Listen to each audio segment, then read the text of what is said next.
তোফায়েল আহমেদ দেশের রাজনীতিতে এক অনন্য স্বাক্ষর, এটা দেশের অনেক মানুষ কিংবা রাজনৈতিক দলগুলো স্বীকার করে। তবে তোফায়েল আহমেদের কি সেই শহীদ আব্দুল মালেকের কথা মনে আছে, যাকে একদিন হাসানুল হক ইনু রাশেদ খান মেননকে সাথে নিয়ে পিটে নির্মমভাবে হত্যা করেছিলেন? আজ মৃত্যুসজ্জায় দাঁড়িয়ে কি একটু শহীদ আব্দুল মালেকের স্মৃতিচারণ কিংবা তাকে মনে পড়ে? যদি আজ তোফায়েল আহমেদকে জিজ্ঞেস করা হয় পিটিয়ে মারা সেই আব্দুল মালেকের কি অপরাধ ছিল, তাহলে কি উত্তর দেবেন আওয়ামী লীগের এই তোফায়েল আহমেদ? সময়টা 1969 সাল। তোফায়েল আহমেদ তখন ঢাকসুর বিপি। তৎকালীন পূর্ব পাকিস্তানের শিক্ষা ব্যবস্থা কি হবে এ বিষয়টি নিয়ে ঢাকা বিশ্ববিদ্যালয়ে একটি সেমিনার অনুষ্ঠিত হয়।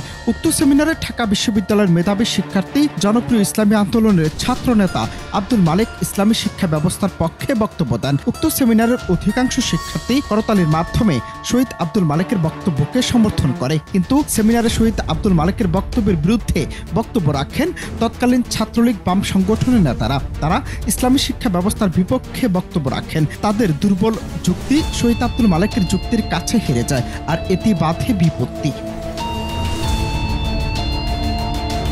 12 আগস্ট 1969 সাল তোফায়েল আহমেদের নেতৃত্বে তৎকালীন ছাত্রলীগ বাম সংগঠন শিক্ষা ব্যবস্থার উপর আরও একটি সেমিনারের আয়োজন করে। সেমিনারে আবারও পক্ষে বিপক্ষে মতামত উপস্থাপন করা হয়। শহীদ আব্দুল মালেকের যুক্তির কাছে ফের হেরে যায় তোফায়েল আহমেদের গ্রুপ। তারা তখন মারাত্মক চক্রান্ত করে।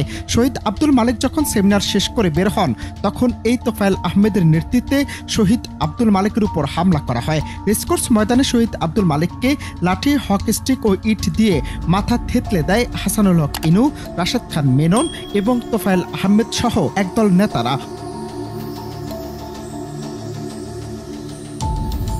একটা সময় শহীদ আব্দুল মালেককে মৃত ভেবে ফেলে যাওয়ার পর অন্য সাথীরা খবর শুনে দৌড়ে আসে। তাকে তাৎক্ষণিক হাসপাতালে নেওয়া হলে চিকিৎসকরা তৎকালীন পশ্চিম পাকিস্তানে উন্নত চিকিৎসার জন্য পাঠিয়ে দেন।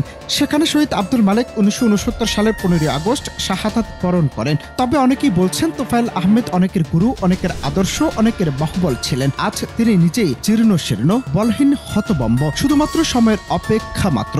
কিন্তু আজ কি শহীদ মালেকের কথা মনে পড়ে তোফায়েল আহমেদের, কিংবা কোনো উত্তর আছে কি তার? ক্ষমতার পালা বদলে হারিয়ে যায় সবকিছু, কিন্তু থেকে যায় নির্মম ইতিহাস।